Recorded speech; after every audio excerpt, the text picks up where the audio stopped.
Hello again, this is Bradmus1981 doing another unboxing video from Tar Heel Ants. No live ants this time, that's why I'm actually rested and somewhat presentable. Basically what I'm looking for here is I ordered, I had Mack do a semi-custom order for I should really have these up. What is it?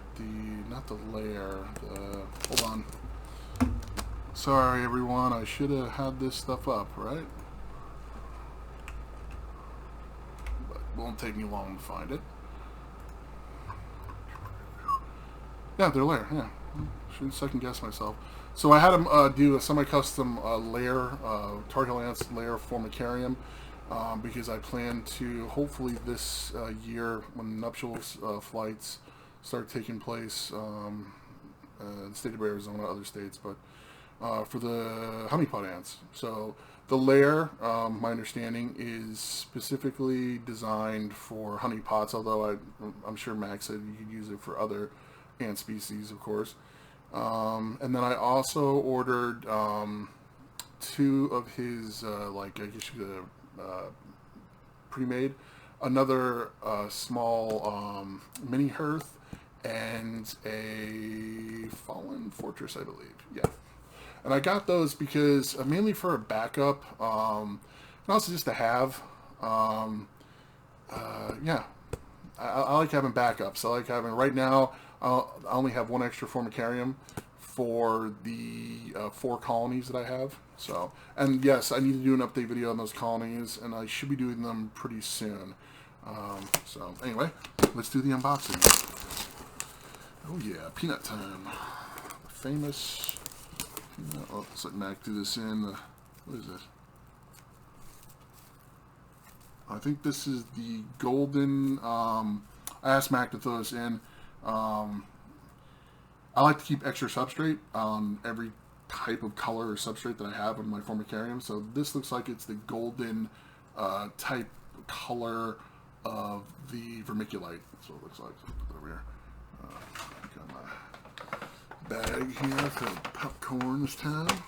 Oh, look at that. Fits nicely. Look at that. For those of you, how you like the fact that Amazon grocery now doesn't give you free deliveries anymore. You gotta spend like $150 to get a free delivery. That's what these paper bags from. I get a bad back, so the Amazon shopping's been very convenient. Although sometimes not very good deals. But last week I got a smoking deal. Some laundry detergent pods. Instead of like $20, they were $5 each. I got the maximum they let me order, which is 30. But anyway, I hate these freaking paper bags. This is as much as I hate these peanuts, but hey, I've said it many a times. It's a nuisance, but this is what it takes to get my product shipped to me safely and securely. So be it. Starting to see color. Put this down for now. Let's see what I can dig out first here. What do we got here? Okay, these might be actually kind of all attached here. Here's some tubing I asked him. I ordered from him. Yeah, I could have bought this on my own, but whatever. This is a little bigger tubing. This is because some of the outworlds that the Formicariums have attached to them, or you buy separate, it's a little thicker, or I should say larger diameter. So I can have, just in case I want to, attach outworlds or move ants from one Formicarium to another. That's why I got that. Should be more, but Mack makes a few boo-boos on the order. Not a big deal, because I know whatever happens, he'll make it right. Guys, definitely. I know. I believe it's still just him and his wife over there at Tar Heel Ants, and it's a lot to take on for a company. My whole family's own companies, and Even if it's a smaller one, just to have you and your wife do it, that is not easy. What we got here? We got some, what we got here? This looks like the basic stuff that the Formicariums usually come with. Oh, this is new. Huh, this might be the new feeding dishes or logos. He sent me the small ones, but he sent these new ones. Here, let me, it's going to be a long video. Bear with me. He sent me some of these feeding dishes. I've never received these before. I'm not sure if this is what he's sending from now on. Because typically when you order a Formicarium from me, it usually comes with, if it has a nest made, don't quote me, but I believe they at least come with a feeding dish and a syringe to get the water in the water tower, and a feeding dish. But look at that, it's one feeding dish with like 4 different things. I wonder if that's supposed to be meant for like nectar or something like that. But that's pretty cool. I have in here some. Oh no, he threw in some of the small feeding dishes too. But he also has the extra. I love these mini logo ones for the feet. I love this size, and they're not expensive at all. So looks like some extra. No, there's the nestmates. Some nestmates. Okay.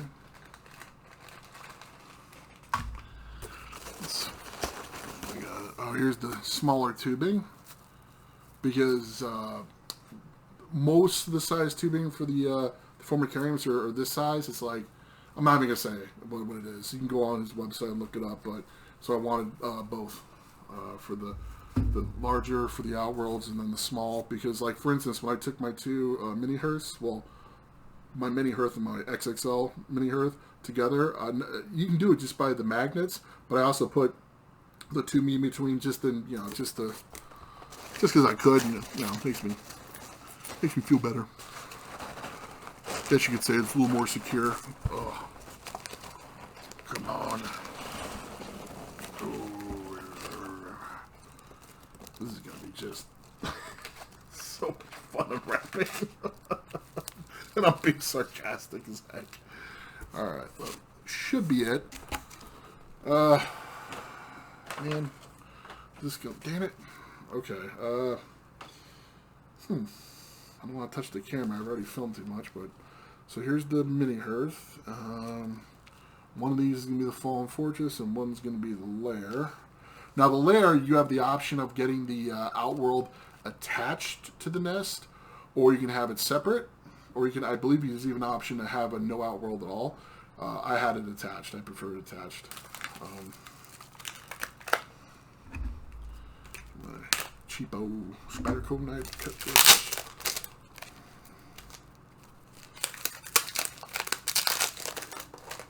For those of you who know Targaryen, you've probably seen this going, I think I'll just fast forward this video, and I wouldn't blame you.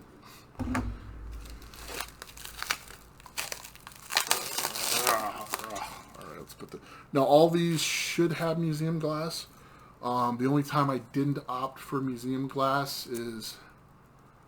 No, never. I always opt for it. No, the only time I didn't get it was in the Eerie Formicariums, the new ones that Mack has at Targaryen. They, I believe he can do the museum glass, but it's like cut differently. I think it's just a bigger pain. So I don't know. But I know overall, if he really wanted it, it's something he can do.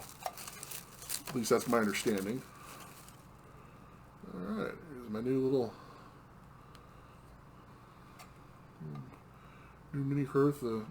It's not the MQ, it's just a regular mini Hearth. The only thing added to this, I guess you could say, I mean, it's not even an add, it's just it has the golden brown sand versus the white up top, but the interior is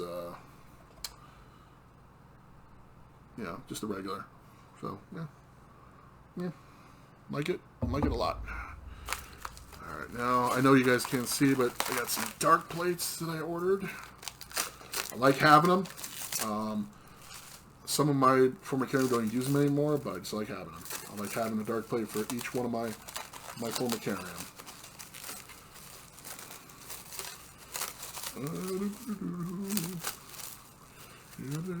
Alright, first one is for the mini Hearth I just got. And these two are for the Fallen Fortress and the Lair. And lastly, this one is for the Black Friday special Formicarium I bought, which is the mini Labyrinth. So that's for that one. Alright. I'll just get the yeah.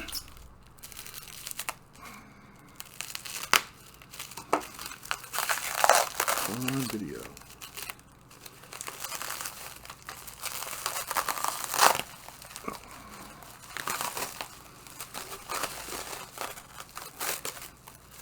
Mack spends more time shipping than he does building these things.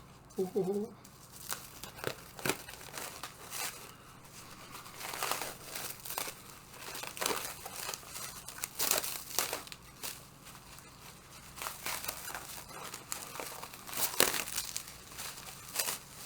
For those of you wondering, because I mentioned I wanted to get a honeypot species, what I'm looking at is the I'm forgetting the complete scientific name, but it's the Mimicus. Someone pointed out to me that they're a little more hardy than like the really popular ones of the Mexicanus and the Navajo. Especially the Mexicanus, I guess they're like the largest. That have the largest like repletes, which is the ants that the sole job is to hold on to the nectar and just hang there from the ceiling or whatever. The Mimicus are not as big, but they're diurnal, which I like. I like diurnal species. Not that it makes it, from my limited experience, it makes a big difference, but and then also it was the species that was in the special Kingdom or Empire or Kingdom Empire of the Desert Ants or whatever. I think that was Discovery or Nova, but it's really, really good ant documentary, science documentary. And that's the species they had. And they take place just, I believe, in northern Arizona. I live in Arizona. So. Mainly because the Mimicus is just, from what my research, they're just hardy. I've heard people had some great success with the Mexicanus, but I've also heard they be really just finicky. Like, you have just complete success or complete failure. It's just, I don't know. I have no personal experience with the species, so I can't really say.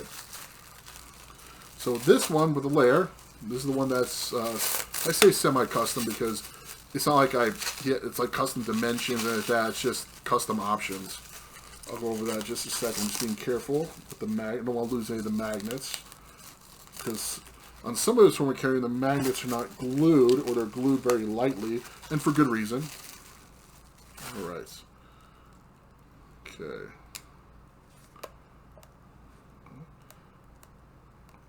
Oh, good. Awesome.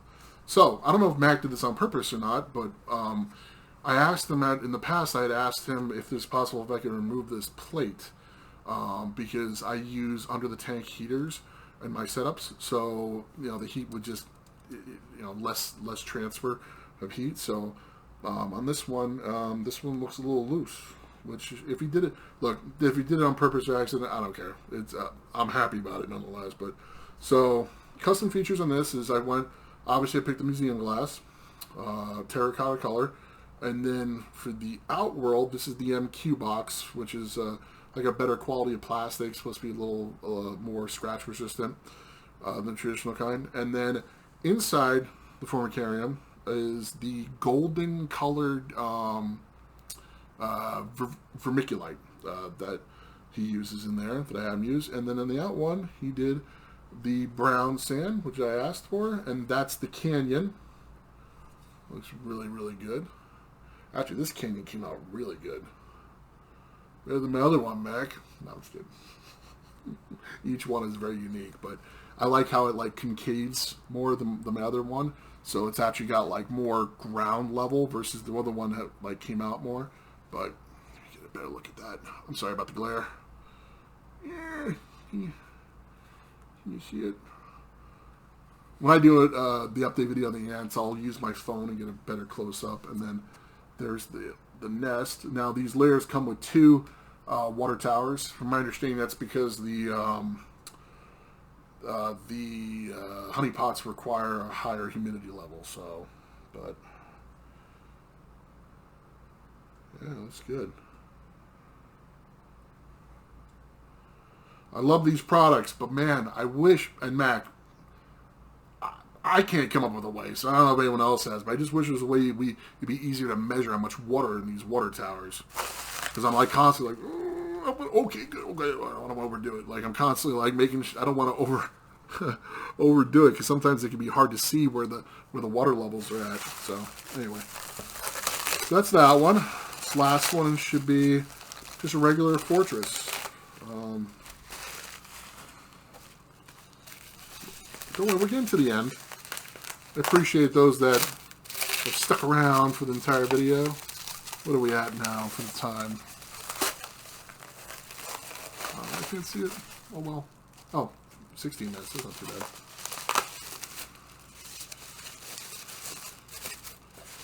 And for those of you who want to know, I think Mack is actually shipping ants now besides the Pogomerius species, which is the harvester ant. Because I believe there are ants right now, certain species that are in nuptial flight. I was very surprised to see that, but when I was going on the Tar Heel Ants fan page or group page, where it's called on Facebook, people were already posting they're catching queens. I'm like, wow. Even Arizona, it's still in like, there's some days it gets up to like 70 some, but it still gets to like pretty low. So I'm surprised, but not every species of ants live in hot weather. So like I said, this one's just a regular fallen fortress. So we are asking like, oh, what do you mean by regular, Brad? What I mean is that it doesn't have the MQ box. It has the standard box.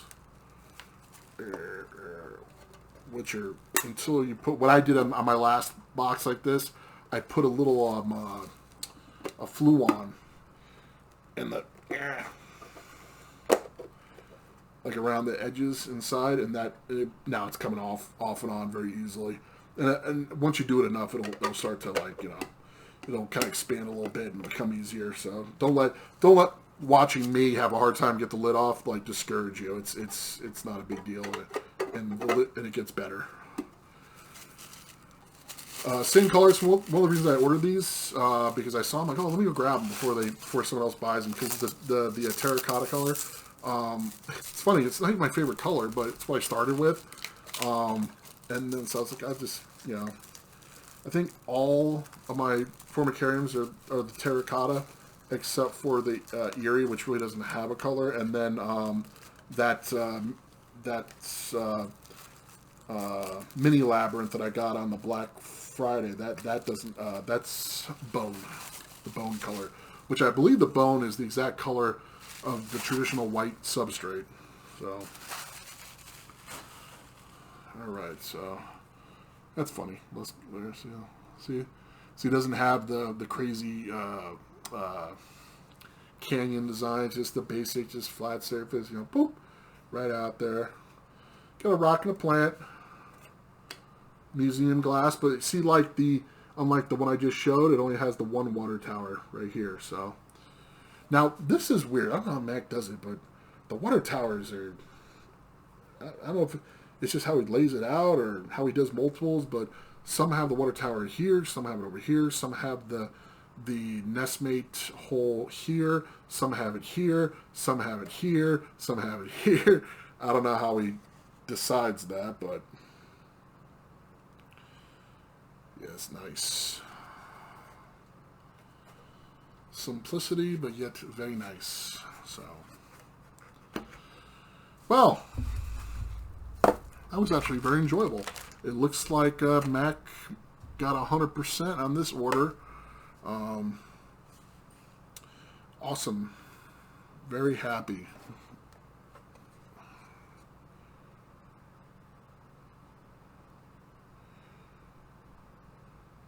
Yeah, I'm looking forward to putting those honey pots in here. So one of the things I did, just real quick before we end the video, I did stipulate the Mack because I wasn't 100% sure what I was going to be able to get. I'm aiming for the Mimicus, but I'm not 100% sure. So he kind of, I asked him to kind of do his best to design the Formicarium for like the average sized honey pots. So shouldn't need any adjustments, like this should work, but it's quite possible if I got maybe like a larger species that maybe it wouldn't work, but I'm not worried about it. But I figure I'd mention it in case it happens and I have to order something else. You're like, Brad, what was wrong with the other one? Nothing was wrong with it. Didn't plan far enough ahead, but man, Mack does a good job. I'm still going to challenge Mack. I want to see Mack, if you're watching this, more forest stuff. Like, you do such cool desert stuff. What I would love to see is like more forest stuff, like hollowed out trees or something like that. How are you going to do that? Making it safe and feasible? I don't know, man. I'm throwing the gauntlet. I'm throwing the challenge. It's up to you to figure it out, not me. But anyway, again, thank you for sticking with the video, and hope you all enjoyed. As always, feel free to leave a comment or a question, whatever, down below. I do this for fun, and again, I'll be doing an update. I'll be uploading an update video of my actual colonies fairly soon, really. It's overdue.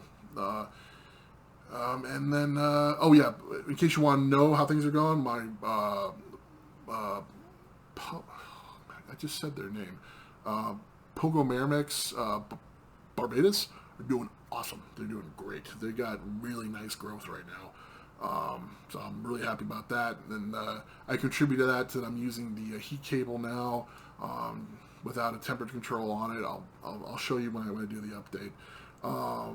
My newest one, the Pogomermix Osculentus, or that one's doing well. Not quite as good. It's like it's in the Erie, and the Erie's working, but I've had a few little, like, not issues, because you're still learning about it. A lot of people on the forums are like, "Oh, Erie doesn't work," and it works. The queen's laying eggs, this and that. It's just in the long term, we'll find out how successful the Formicarium is. But I will say this: observing the ants, like Mack has said in the past in his posts and videos, in those Eries is awesome. I mean, really, it's a lot of fun watching them interact in that type of environment. Basically, for those who are watching in the Erie, it's like it's an outworld, and inside the outworld, which he has others that are designed like this, but where the nest is inside. But in this case, the nest is only inside, but it's elevated, and it's a unique design, and it's really cool. It really is. A little controversial, but look, what I discovered in the short time in the ant hobby, the ant hobby is so controversial. Most people mean well. Some people get judgmental. They're very quick to, look, I'm going to be honest. I'm a very personal person, and not everyone that keeps ants is as personal as I am. It's not to be mean or anything like that. It's just, it's ants, bugs. When you're in school, I mean, what type of kids, we're into that. I'm into everything. I love all that. I think all this stuff is awesome. I think the people that are into it are awesome. But I'm just saying, there are a lot of certain type of personalities in this hobby that I've discovered that are, they don't have the social graces, so to say, to, keep things civil sometimes. Because the ultimate ideal is to share information and just do better. And there might be someone that has the same species and do things differently, but they still have success. That doesn't mean they're wrong. If they're successful, they're successful. Like, oh, you're doing it wrong. But my ants are growing huge and they're doing great. So how am I doing it wrong? So I just ask everyone in this video, like, be open, be more, try to be friendly. It's okay to have discussions, but it's silly to argue, man. We all want the same thing. We want the hobby to grow, and we want successful ant keeping. It's a ton of fun. It really is, man. These ants are awesome. But all right, that's enough for me. let's make this an even 25 minutes. Again, it's Brad 1981. Thank you for watching, and you all have a great day or week or weekend.